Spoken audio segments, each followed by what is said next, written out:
Hi, Claudia. Thank you so much for joining us today. Thank you so much for having me, Meg.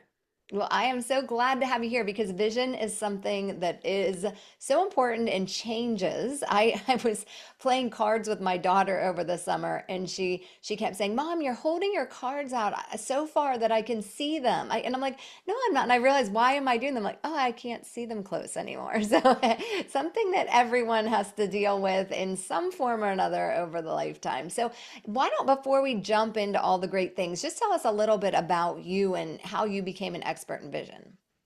Yeah, so I got my first pair of glasses at the tender age of 3 years old. And obviously, as a child, glasses on the face are horrible. I was farsighted. I had a so-called convergent squint, which I still have to a certain degree, but I didn't have depth perception. So I was the clumsy kid that would run into everything and bump into everything. And then once I got to school at age 6, I was bullied and teased.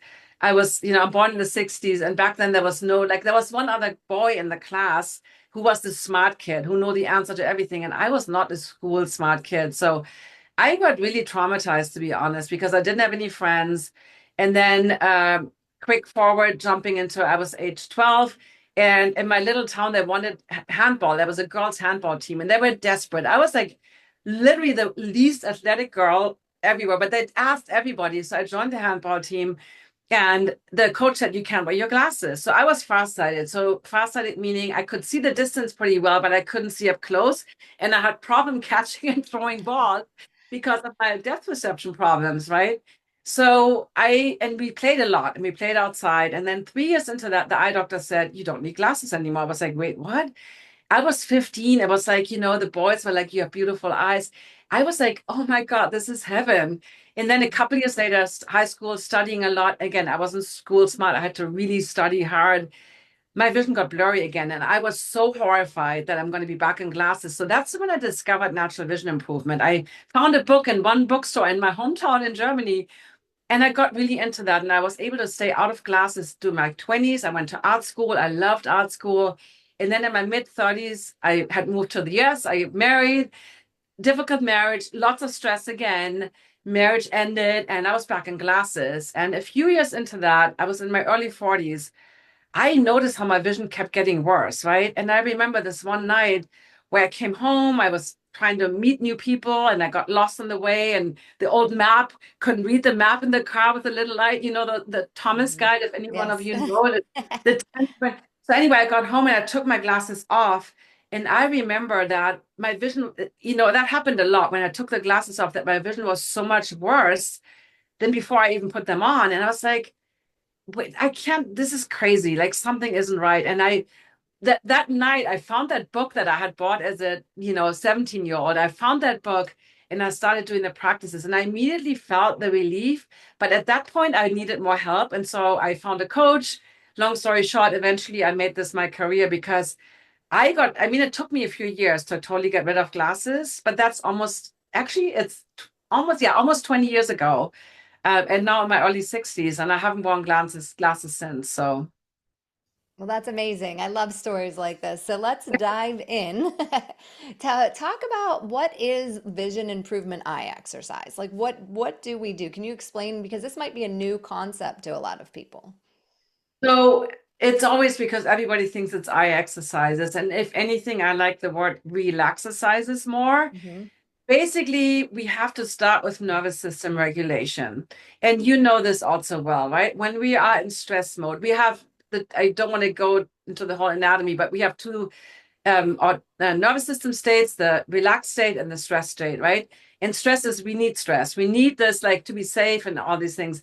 But when we tend to get into this chronic stress, which was definitely my scenario in both cases, as a teenager and as in my late 30s, not 80s, I'm not there yet. I was in two stressful situations, very stressful, sleep deprived, all these things. So nervous system regulation is the first thing. Like if we are stressed, our pupils dilate, our peripheral vision shuts down, we literally the deer in the headlights. And when you get glasses, it basically allows you to be in the stress mode and have all the bad habits like not blinking. We can talk more about habits in a moment. But the glasses give you basically allow you to have these bad habits and still give you clear vision. So there's no feedback. It's like taking medications instead of addressing the root cause for like, I don't know, high blood pressure or diabetes, because you know what I mean? So it's nervous system regulation. It's understanding the anatomy of the eye and how we actually see. Because people with perfect vision, if you ask them what they're doing, they're like, they're doing all the things, just normally. They don't think about it. So we Mhm. have to almost relearn how does the eye work? How's the anatomy of the eye? And then we have specific practices to help things like saccadic eye movements, improve peripheral vision. Like, so basically, sunlight is a big thing because eyes are light receivers, and we've been told that the sun is dangerous and that we need to protect our eyes at all given times from the light rays from UV light. So basically, I was so light sensitive. I can't even, like, I live in Los Angeles, but I wore sunglasses on overcast days. Mhm. And so when I realized, well, if your eyes are light receivers, just like the ears are sound receivers, I always say if you have earmuffs on the whole time because your ears are so sound sensitive, how can you hear properly, right? So Mhm. working with reducing light sensitivity, and obviously I always have my two eyeballs here, how the two eyes work together as a team is also important, right? Like what we call binocular vision or stereo vision. And that could be more called as exercises to really improve that depth perception that we sometimes lose when we get older. Hmm. That is really interesting because I am also someone who wears sunglasses a lot and I think you're right. The more you wear sunglasses, the more light sensitive you become. Like then you feel like, oh, Exactly. wait, I don't have my sunglasses on when I'm going out. Exactly. And it's funny. I mean, there's a great book written by Aldous Huxley, The Art of Seeing. I think it's not printed anymore, but he was nearly blind. I mean, long story, but he wrote a book as a gratitude to learning the natural vision improvement. And he had all kinds of diseases. He never got 20/20 vision back, but he wasn't even able to read a book with glasses. Like he was literally almost blind. So in that book, he talks about, and the book came out in 1943, and he talks about this like I don't know the exact language anymore, but how crazy it is that we see all these people running around with dark goggles. It's an addiction, almost like tobacco or alcohol. And it's like, and Hmm. they were invented in the early 20s, and then Hollywood stars really made sunglasses popular. And obviously, Arctic explorers. I mean, there is a need for sunglasses in extreme conditions, right? Or if your pupils, we have little built-in sunglasses called Hmm. pupils. They get really small when it's bright and they open up in the darkness. But if you have any kind of conditions where your pupils don't constrict, right, or you get atropine drops at an eye doctor visit and your pupils are dilated, then yes, you need to wear sunglasses. But that idea that our eyes are like somehow need to be protected at all times is just not true. Wow, that's really great information to share. So try to go out without your sunglasses today. That'll be our first thing. Yeah, Yeah, so wear a cap or a hat. Sometimes it's the angle of Mhm. the. And you can also, in my programs, I teach baby steps how to get used to the sunlight. And again, it also depends where you live and the conditions. But generally speaking, we now know in the holistic health world how important natural light is for everything, for sleep, Mhm. circadian rhythm, hormones. We know this, right? And a lot of the light, the information comes to the eyes to the brain. And in fact, I read an interesting study on dermatology. When we wear sunglasses, the brain thinks it's night or it's that basically the melanin secretion, the tannic basically gets reduced. So when you think about it, so now we have a high risk of sunburns when we wear sunglasses because the brain doesn't understand how bright the light is. And if you've ever been at the beach and it's been kind of windy and not super hot and you wear sunglasses, you're like, it's not, you don't realize how bright the Mhm. sun is. When you take them off, you're like, oh, I better put sunscreen on. Sunscreen on. That is true. Last thing about this too, night driving was a huge problem for me because the headlights of oncoming cars were Mhm. so bright.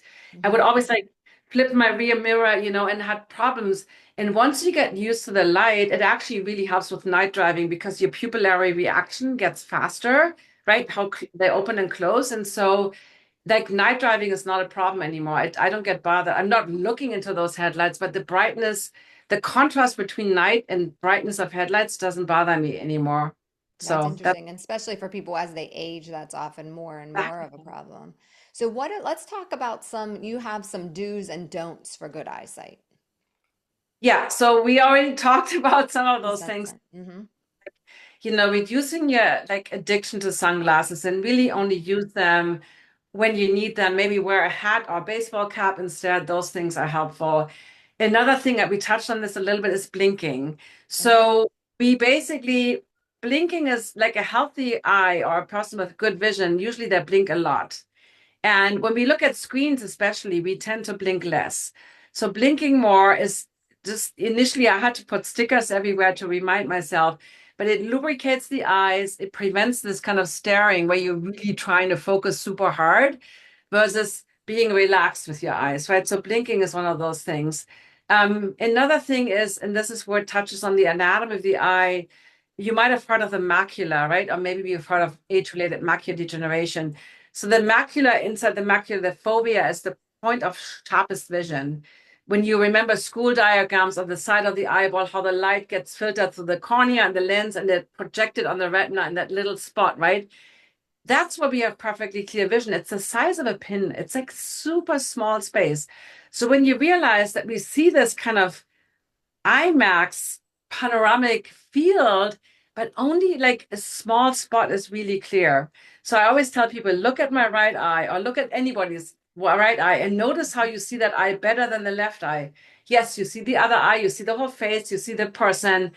But if you want to see that left eye sharp, you need to move your attention to that other eye, right? So healthy eyes move a lot. You move your I always like to say move your attention Mm-hmm. versus moving your eyes. When wherever your attention goes, your visual focus goes, right? So that's one thing. Like being really relaxed, movement is a big piece. And another thing that I recommend is resting your eyes. So sometimes just closing your eyes a little bit. Like Mm-hmm. we don't always have to have the eyes open. Give them a little break, rest them a little bit. There's so many more things. One other thing I want to talk about before we dive deeper into the rabbit hole is like, how do you talk about your eyes? I hear all the time, I'm blind without my glasses. And then I look at them, Mm-hmm. and I'm like, you are what, like a +1 or -1 or like something like, Mm-hmm. you're not blind. So basically, the way we talk, right? We now know from quantum physics how our thoughts, our language, how that all affects our physiology. So start saying different things, right? Like, Yeah, stop change your saying, attitude, change your mind. I agree. I say that too. The way we think about it, if you think I'm never gonna be able to see, you're never gonna be able to see. If we feel like I'm blind, but if you think, oh wait, there's things I can do to feel better, we do those. yeah. Another thing that I like, simple thing, you might have heard of the 20-20-20 rule. Usually, eye doctors love to say that. Here's the thing, the concept is great because it's every 20 minutes, look up for 20 seconds, 20 feet in the distance. And I'm always like, who sets a timer? Like, this is so catchy, but so unrealistic. But our eyes were never meant to look at a close-up point for hours at a time. Mhm. Looking up close is a muscular effort on the eyes. The outer eye, we have six extraocular muscles around the eyeball, and the inner ones near the nose. Think of it, right? They have to kind of tighten to kind of make the eyes kind of come in. Like think of cross-eyed as an extreme case. Mhm. So, and the lens gets really thick when we look up close. So the ciliary muscle tightens. And yes, we have the ability. That's another thing when you get older that you need to practice. But it's like thinking of holding a big heavy dumbbell in your arm and your biceps is flexed the whole day.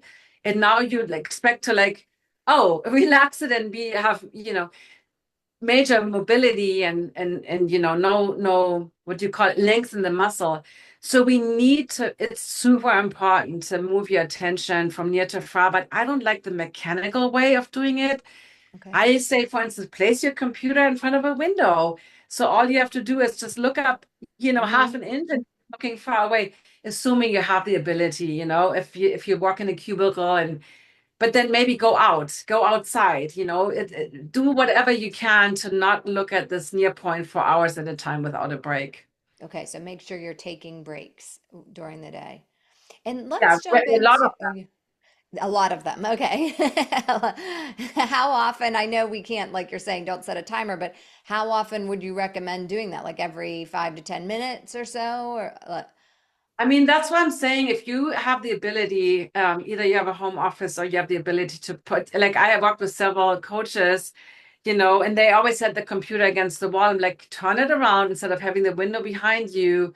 So that Hmm. it's just that like even as I'm talking to you right now, I just have to, it's easy Hmm. for me to just look super far across the street to the house, so make it easy for yourself instead of Okay. having to get up, and I know some of you might be working in, I don't know, medical building. Maybe there's no windows. Maybe your computer is at a wall.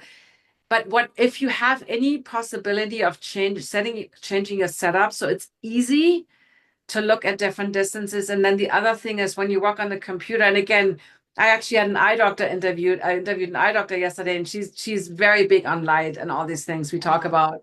But she said I do have to do a lot of the exams in the dark, but whenever I don't need to do that, I turn the light on, and so do whatever you can. Maybe Hmm. just go out to the car. Sometimes I just walk out on my driveway, just getting some Hmm. natural light into my eyes. So whatever you can fit in is I Hmm. recommend a lot of near far, but again, I don't like the mechanical approach to that just because your eyes would be, they're relaxed when they look in the distance, right? Okay. Whereas that muscular effort looking up close. So we Hmm. want to give them that natural ability, just like you wouldn't sit cross-legged for 8 hours and Yes. expect to jump up and run. Like you Hmm. know, You won't, yeah. yes. Yeah, and that's a very interesting point because there's certain places we think about things like that and other parts that we're not thinking so much like that. Now, let's get one thing you hear as people age, the up close vision goes, and that's something that people feel like, oh, that's just like inevitable. I'm getting older.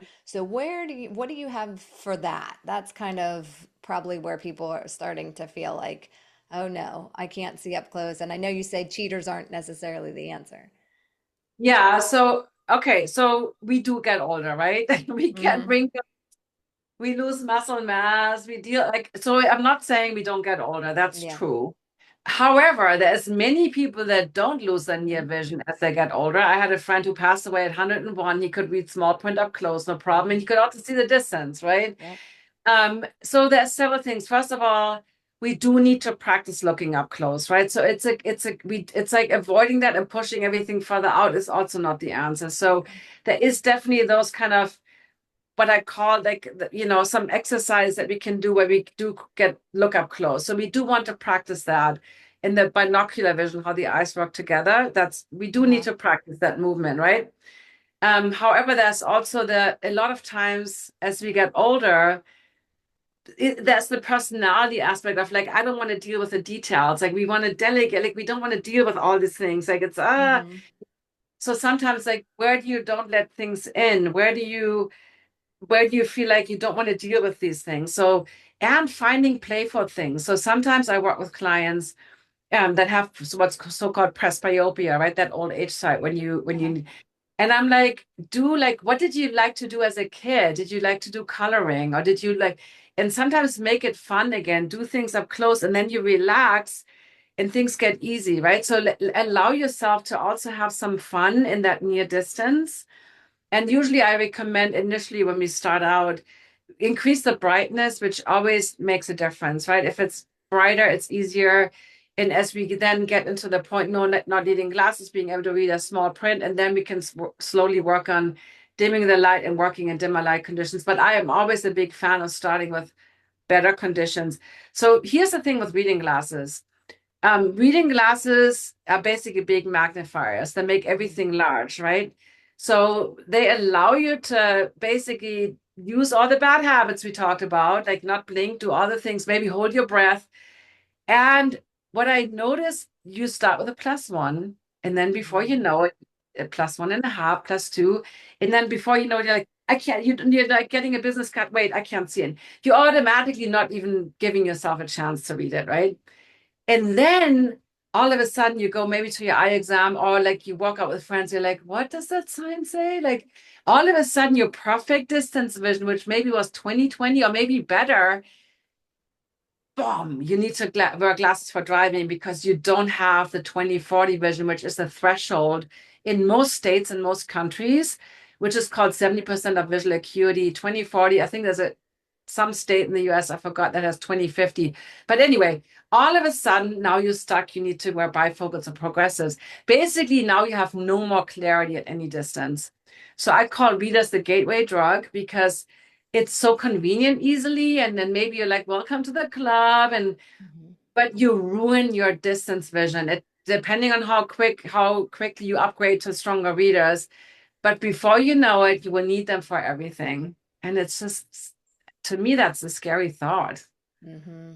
So in that case, like you're doing, like you said, you're practicing the long distance, taking breaks. Now we want to do close distance. So we want to Yes. practice doing something like, okay, putting it up close and seeing like even as if it's blurry at first, get your body to relax and see if you can, practice seeing it well. Yeah, so definitely we want to do that. I have specific practices for small print reading. Again, it all comes down to movement again. We start with like big movements in my programs, and then Mm-hmm. we get smaller ones like reading. But letting the eyes relax, because when the eyes are relaxed, there's a lot of natural movement, and the more tension we have, Mm-hmm. that's why it's the eye exercises it doesn't make sense because, yes, actually, the eye muscles are 400 times stronger than they need to be, but they're very tense. In most cases, we have extreme tension in the eye muscles. And yes, optometrists say the lens grows thicker, it grows layers, it gets more stiff. And even if that were the case, right when they implant a cataract lens, that's not a flexible lens, that's so. But at the end of the day, we have ability, no matter what the eyeball does, why can some people read like things up close, like at 80? Like Mm-hmm. it doesn't make sense that we don't have that we cannot keep that ability, just like what you teach, right? How can we can keep the ability to be healthy? We can optimally be healthy. We don't have to just succumb to all these diseases Mm-hmm. as we get that doesn't mean that we don't have changes happening. But one thing I also want everybody to know, and I call this strains and gains. Notice that your vision varies. This Mm-hmm. is the one thing that when I talk to my clients, almost everybody says, "Oh yeah, when I wake up in the morning, my vision is better. In the afternoon, it's worse." Or when I do X, it's better. Or when I'm on vacation, it's better. Or like whatever. But notice that your vision varies because when your nervous system, because we have these different nervous system states, when you're in a panic, when you had a car accident, you try to read, you're going to be in such a shock mode. I'm sure everything will be blurry. Like even if you put your glasses on, you will be like, heart rate is up, you're really stressed out, right? So once you understand that, then you have it like, what makes it better? What makes it worse? For me, like bookkeeping, spreadsheets. I was always a creative person. I'm like, ugh, I literally, right? So when you connect to that and then think about an eye exam, has anybody ever said, oh, that was so relaxing? Yeah. No, No. it's very Uh-huh. stressful. So Mm-hmm. you also happens when and then they do this one or this one. And then you're And like, I don't know which is different. I can't tell. Sometimes I have to say, yeah, can you show me again? So I can be sure. but if I say it wrong, I'm going to end up with Yeah. like $700 pair of glasses that it's. Mm-hmm. And then you get the new glasses, and then you're like, oh God, they're too strong. And the eye doctor says, no worries, you get used to them. And I Mm-hmm. say, do not get used to them because we know from many studies that you will actually make your vision worse. So say they're too strong, you measured wrong. And I say, because we're in that stress mode, when we are in an eye exam, and usually it's in a dark room, like we hold our breath, we're like, maybe we Mm-hmm. see all the bad things, right? Because we're trying to perform under this Mm-hmm. intense pressure. And I would say that most prescriptions are probably a quarter to half a diopter, depending in Uh-huh. some of the measurements too strong. And so don't accept glasses that feel too strong. I really feel like whatever works for you is enough. You don't need to upgrade your glasses. Driving, obviously, you have to make sure that you follow the guidelines, that you're Mm-hmm. safe. But let's also think about driving. In many states, and I know there's a couple of states where they actually test your depth perception, but in most states, I live in California, but in most states in the US, all they measure is visual acuity, which is how sharp you see on an eye chart. You're static, the chart is static. Now, driving, movement, peripheral vision, depth perception, like night vision, like all Yeah. these things that play a role that are all factors, color vision. Like, all these things are honestly almost more important than visual acuity. I'm not saying that visual acuity is not important, but Mm-hmm. right, it now with Google Maps saying make a right turn in 200 feet, like it's almost like reading the street signs is not as important anymore as it used to be. Again, I'm not saying visual acuity isn't important, but that's the only thing they check. And they only say in one eye, you need to have that visual acuity of 20/40. Now, if you don't have vision in the other eye, you have a big blind spot of peripheral Hmm. vision. I'm more scared of that driver. Hmm. Yes. But so I think, understanding you have to follow the guidelines, safety first, your safety and everybody else's safety, but really working on your vision. The peripheral vision in so many people is completely shrunk. And that's another thing. When you wear glasses, you kind of think everything behind the glass is sharp, everything else is blurry. But the Hmm. reality, nobody's peripheral vision is sharp. In the Hmm. outer periphery, we only see movement.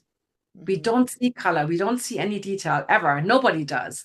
So when you understand how eyesight works, how our actual visual experience is, then you can make informed decisions about and work on improving that. And it's so don't let yourself get bullied into another pair of stronger glasses. I really say that because you are the one who's end up paying the price, your vision getting worse. And you want to make sure that you're safe, that you're comfortable, that you're not straining, but there's no need for, upgrading. Like I sometimes see prescriptions like a quarter diopter more like a little thing that probably didn't make a difference at all. Hmm. Yes, except for a new pair of glasses. So yes, I know. Well, I know these are all so helpful, and I love how you said visual experience. Like we think of that number, but like, what is your visual experience? I'm going to try to think of it like that, and I'm going to start adding the distance look, the blinking. Like I have a list now in my head of things I need to do every day. You've given us so many great tips. Do you have anything else that you'd like to share? Yeah, that this is like speaking of glasses, and I don't want to ditch the eye doctors. I really like I have many eye doctor friends. It's very important to get your eyes checked. Really, really important, especially as we get older. Many diseases are often found in an eye exam. So it's super important to get your eye health checked. I do want to make that point before I get to my final point. But glaucoma is called the silent vision killer. It's where you lose your peripheral vision, but it's not that black hole. It's your brain fills in the gaps, but it doesn't see anything there. So there's still light, but it's very scary. So you want to make sure that your eyes get checked regularly. I would say, at least once a year, every 2 years, depending on what your genetics are, if you have any existing conditions. But really make sure that you get your eyes checked. It's super important because, again, you don't want to find out that your intraocular pressure is so high that you're at risk for losing your vision. Like this is important. That said, so one thing I do not advise is progressive glasses. And progressive glasses, in the old days, it was bifocals. We still have bifocals, but it's Mhm. basically like, let's backtrack. Everybody that's you, when you were put reading glasses on, let's say, right? You immediately know that when you look at small print, you have your reading glasses on and you look up in the distance, everything is blurry. You realize that whatever diopters your glasses are at, let's say a +1, you don't need that same for another distance. So diopters, which is the strength of your lens, is measured on a distance base. So what you need for computer distance is not the same that you need for reading or for 20 feet distance vision. Mhm. Now, people, especially nearsighted people that don't see the distance well, but they see up close really well, they usually just wear their glasses or contacts all day long, the whole time they sit at the computer, which is way too much. So for those people, take your glasses off. That's my number one tip. Like, do not use glasses when you don't need them. Progressive glasses are bifocals now because we realize we need different diopters for different Mhm. distances, have a weaker diopter, or depending if you're near or far side, but they have a different diopter on top than on the bottom. The bottom assumes you're looking down and you're reading. Now, what about going on a hike? What about walking down a flight of stairs? People trip, people fall because that diopter at the bottom of the lens is meant for reading distance, not for Mhm. depending on how tall you are looking down at your feet. The other assumption they make when you look straight, that you're looking in the distance. So when you see people on computers or on Zoom calls and they're tilting their chin up, they use progressive because they actually they look at the near point, but they need the lower part of the lens. So now this creates Mhm. astigmatism, Yeah. the neck, postural problems, all these issues. So that's why I say I get everybody into single distance. And the only exception that I make if you for driving, if you need correction for both distance and to read the dashboard or Google Maps, whatever, right? We need to make sure you're safe. Bifocals in that case are fine because when we're driving, when we look straight ahead, we look far and when we look down, we look at the dashboard or whatever, we look closer, right? In that case, we know, but for most other life scenarios, it's not that simple. It's not like we look straight, it's always far, and we look down, it's always reading distance. So yeah, don't do that. That's Don't worry. so, what you're saying is so interesting to me because I just had that experience actually. So I went last year and got my vision checked, and they said, you're starting to have, like I was telling you, I was sort of putting the cards out, I'm Right. starting to have the close vision. And I have, since I've been a child, also, I've had the contacts or glasses for not being able to see far. And I was getting a new pair of glasses because I hadn't gotten one in years. And the person that was checking me out was saying, well, you have to get these progressives. And I'm like, I don't use, like, the up close. I'm not going to get the progressives. I don't, you're going to need them eventually. You have to get these. So, we get them. They're more expensive because they're the special glasses.